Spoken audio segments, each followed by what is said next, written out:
Hello everyone, welcome to my channel. My name is Aman Kumar. I am first year MBBS student at DMCH Darbhanga.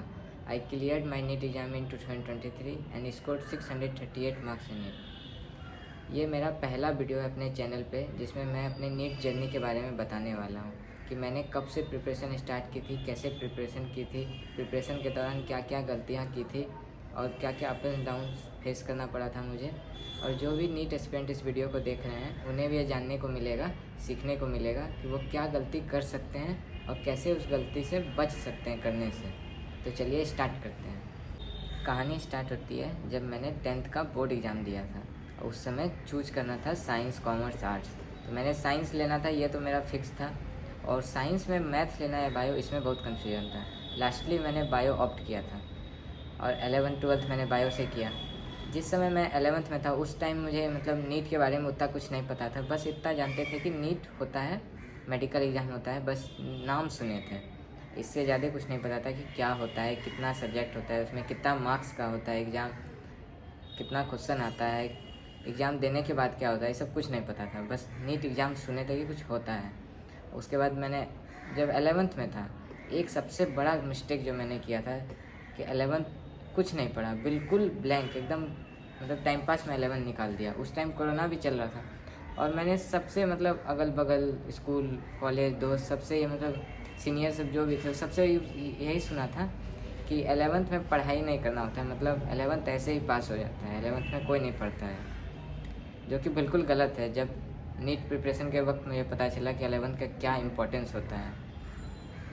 11th मेरा ऐसे ही पूरा बर्बाद चला गया था, कुछ पढ़े ही नहीं था 11th में। उसके बाद 11th ऐसे ही चला गया। फिर 12th में आने के बाद तब मेन प्रॉब्लम स्टार्ट हुआ पढ़ाई में कि जब 12th में सर पढ़ाना स्टार्ट किए, 12th में तो बोर्ड एग्ज़ाम देना था, तो थोड़ा अच्छे से पढ़ना था क्योंकि बोर्ड एग्ज़ाम एक ही बार देना है। तो उसमें जब 12th में पढ़ना स्टार्ट किया तब सब ऊपर से जाने लगा। खासकर केमिस्ट्री में बहुत ज़्यादा प्रॉब्लम हो रहा था क्योंकि 11th बेस होता है 12th का, जो भी टॉपिक्स रहता है। तो 11th में कुछ पढ़े नहीं थे, तो 12th के पढ़ते साथ में 11th का भी थोड़ा थोड़ा पढ़ना पड़ा, बेसिक क्लियर करना पड़ा। तब जाके मैं 12th में कुछ टॉपिक समझ आता था। तो इसी तरह धीरे धीरे करते करते मैं 12th भी हो गया। उसके बाद मैंने सोचा था कि 12th में देना है नीट एग्ज़ाम, लेकिन प्रिपरेशन नहीं था। नीट का स्कूल में बोर्ड एग्ज़ाम के लिए प्रिपेयर कर रहे थे, तो नीट का उतना अच्छा से पढ़े नहीं थे। नीट का प्रिपरेशन के लिए प्रॉपर टाइम चाहिए, सिलेबस सेम रहता है 11-12 का ही, लेकिन थोड़ा ज़्यादा पढ़ना पड़ता है। नीट और बोर्ड में तो डिफरेंस होता ही है। तो फिर मैंने नीट एग्ज़ाम का अपीयरिंग दिया था, तो उसमें मुझे 314 मार्क्स आया था। 720 में टोटल में से 314 मार्क्स आया था। तो इतना कम मार्क्स में तो कोई भी अच्छा सरकारी कॉलेज मिलता नहीं। तो फिर मैंने डिसाइड किया था एक ईयर ड्रॉप लेने का। ड्रॉप लेके अच्छा से प्रिपरेशन करके तब नीट एग्ज़ाम देना है और निकालना है। तो फिर मैंने जो ड्रॉप लिया, मैंने ड्रॉप तो ले लिया। उस टाइम फिज़िक्स वाला का नया ऑफलाइन सेंटर पहली बार खुला था कोटा में। तो मुझे जाना था, फिज़िक्स वाला से पढ़ना था क्योंकि उसका लेक्चर जब देखे थे यूट्यूब पे तो मुझे अच्छा लगा था। तो मेरा फाइनल था कि हमको कोटा जाना है, लेकिन घर में कोई मान नहीं रहा था। बहुत दिन तक मनाते मनाते आखिरकार घर में सब मान गए और कोटा जाने के लिए रेडी हो गए। फिर मैंने जब कोटा गया तो उस टाइम कोटा का बिल्कुल अलग ही माहौल होता है, वहाँ अलग ही सीन होता है। अपने घर जैसा वहाँ नहीं मिलेगा, वहाँ का अलग टोटल इन्वायरमेंट ही अलग होता है, सब चीज़ डिफरेंट रहता है। वहाँ एडजस्ट करने में थोड़ा टाइम लगता है। 1 मंथ हम लगभग 25-30 दिन रहे थे वहाँ पे, कोचिंग ज्वाइन कर लिए थे, जाते थे कोचिंग, लेकिन वहाँ पे हम सेटल नहीं हो पाए। हेल्थ इशू आने लगा था, बहुत सीरियस हेल्थ इशू होने लगा। तो फिर आखिरकार हमको घर आना ही पड़ा, सब छोड़ छाड़ के।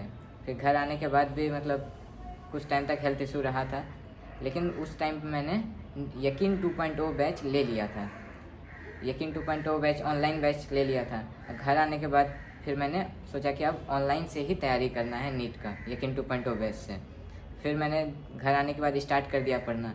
स्टार्टिंग में तो फिर उतना अच्छा से नहीं पढ़ पाते थे, फिर धीरे धीरे बढ़ाते गए, टाइम बढ़ाते गए, पढ़ने का आवर, स्टडी आवर इंक्रीज करते रहे और धीरे धीरे पढ़ते रहे। और टेस्ट सीरीज़ मैंने एक ज्वाइन कर लिया था यहाँ पे अपने होम टाउन में। उस टेस्ट सीरीज में बस संडे फिजिक्स वाला का ही ज्वाइन किया था। ऑफलाइन में संडे टेस्ट होता था। स्टार्टिंग में तो मैंने मतलब बहुत ज़्यादा मैं पढ़ाई में लेट कर दिया था, तो मेरा बैकलॉग बहुत सारा बन गया था, बहुत ज़्यादा बैकलॉग था मेरा।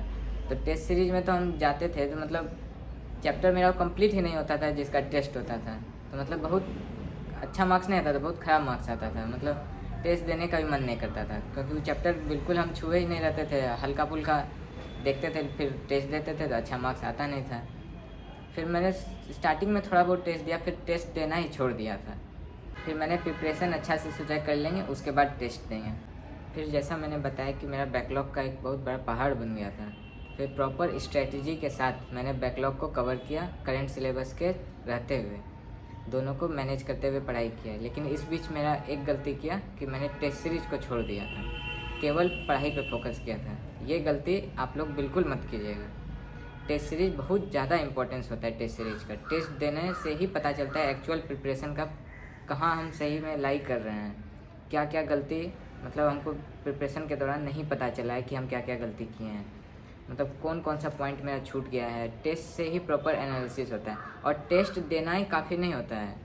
जैसे 3 घंटा का टेस्ट दिए तो उसमें और 3-4 घंटा लगा के हमको प्रॉपर एनालिसिस करना होता है, वरना वो 3 घंटा का टेस्ट समझिए बर्बाद हो गया, मतलब ऐसे ही टाइम वेस्ट हो गया।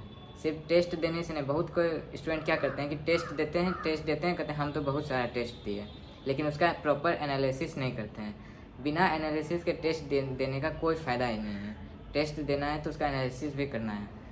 तो फिर वापस आते हैं, मैंने जो बताया कि फिर ऐसे ही चलता रहा प्रिपरेशन, और लास्ट टाइम आते आते मतलब फिर मैंने टेस्ट सीरीज देना स्टार्ट कर दिया था। टेस्ट सीरीज में मतलब ऑनलाइन जो बैच में होता था और कोचिंग में मैंने जो ज्वाइन किया था टेस्ट सीरीज, उसमें तो स्टार्टिंग में कम मार्क्स आता था, मतलब धीरे धीरे फिर इंक्रीज होने लगा। चैप्टर वाइज टेस्ट होता था, फिर 2-3 चैप्टर मिला के होता था, उसके बाद फिर सब्जेक्ट वाइज टेस्ट होता था, फिर टोटल टेस्ट होता था सारा, तीनों फिजिक्स केमिस्ट्री बायो मिला के उस तरह टेस्ट देने लगे। उसके बाद फिर धीरे धीरे इम्प्रूव करने लगा मार्क्स। हाईएस्ट मार्क्स मेरा 675 तक गया था। उसके बाद फिर ऐसे ही प्रिपरेशन हुआ। फिर लास्ट टाइम जब एग्ज़ाम से कुछ दिन पहले, मतलब बताते हैं एग्ज़ाम से कुछ दिन पहले, 4-5 दिन पहले से मतलब एक अजीब सा होने लगा, मतलब एक डर लगने लगा कि नहीं हो पाएगा, इस बार नहीं हो पाएगा। मतलब पढ़ते थे तो ऐसा लगता था कि मतलब सब निकल रहा है दिमाग से, सब भूलते जा रहे हैं। जैसे फिजिक्स का फॉर्मूला सब पढ़े, लग रहा है सब मतलब कुछ याद ही नहीं है, कैसे सॉल्व करेंगे। मतलब बहुत ज़्यादा मतलब डर लगने लगा, मतलब अपने से, मतलब अचानक से ऐसा होने लगा था। 2-3 दिन पहले तो और ज़्यादा होने लगा एग्ज़ाम से, मतलब 7 मई को एग्ज़ाम था, उससे 2-3 दिन पहले एक अजीब सा लगने, कुछ पढ़ते थे मतलब लगता था कि नहीं समझ आ रहा है, मतलब नींद भी नहीं लगता था, अजीब सा लगता था। ये शायद आपके साथ भी हो जब आप नीट एग्ज़ाम दो, ये लगभग सब लोगों के साथ होता है। लेकिन अब जब एग्ज़ाम देने के बाद जो रिलैक्समेंट होता है, तब जाके पता चलता है नहीं ऐसा कुछ नहीं है जैसा पहले लगता था कि सब निकल गया है दिमाग से। मतलब आप लोग के साथ भी अगर हो तो आप लोग पैनिक नहीं कीजिएगा। मैंने उस टाइम बहुत ज़्यादा मतलब पैनिक किया था, जिसके वजह से मतलब और थोड़ा अच्छे से प्रिपरेशन कर सकता था। लास्ट टाइम बहुत ज़्यादा मायने रखता है, एग्ज़ाम से कुछ दिन पहले 1-2 सप्ताह से मतलब बहुत ज़्यादा मायने रखता है। उस टाइम अगर अच्छे से रिवीजन हो जाए पूरे का, तब तो मार्क्स बहुत ज़्यादा इंक्रीज कर सकते हैं, कोई भी इंक्रीज कर सकता है मार्क्स, अगर अच्छा प्रॉपर स्ट्रेटजी के साथ एग्ज़ाम से कुछ दिन पहले तक पढ़ाई करें। फिर नीट एग्ज़ाम देने के बाद जब रिज़ल्ट आया तो मेरा 638 मार्क्स आया। मतलब एक एवरेज स्टूडेंट का इतना 314 से 638 मार्क्स में जाना मतलब एक बहुत बड़ा अचीवमेंट था। मतलब घर में सब खुश थे, पापा मम्मी दीदी सब कोई खुश था मार्क्स को देख के।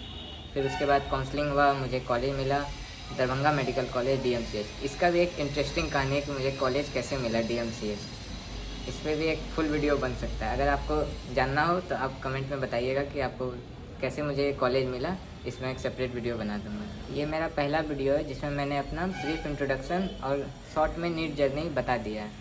बाकी अब आप जैसा क्वेश्चन पूछेंगे उससे रिलेटेड मैं वीडियो बनाने की कोशिश करूँगा। बाकी आपको एग्ज़ाम से रिलेटेड, प्रिपरेशन से रिलेटेड, बैकलॉग से रिलेटेड, टाइम मैनेजमेंट से रिलेटेड किसी भी बारे में अगर कुछ आपको जानना हो तो आप कमेंट में पूछ सकते हैं, मैं उस पर सेपरेट वीडियो बना दूँगा। और ये वीडियो जो भी मतलब नीट एस्पिरेंट जो देखना चाहते हैं, मतलब ड्रॉपर या 11th-12th वाले, उनको भी जो भी प्रॉब्लम हो वो पूछ सकते हैं, मैं उस पर वीडियो बनाने की कोशिश करूँगा। अगर आपको वीडियो अच्छा लगे, इन्फॉर्मेटिव लगे तो वीडियो को लाइक कीजिए और चैनल को सब्सक्राइब कीजिए। Thanks for watching.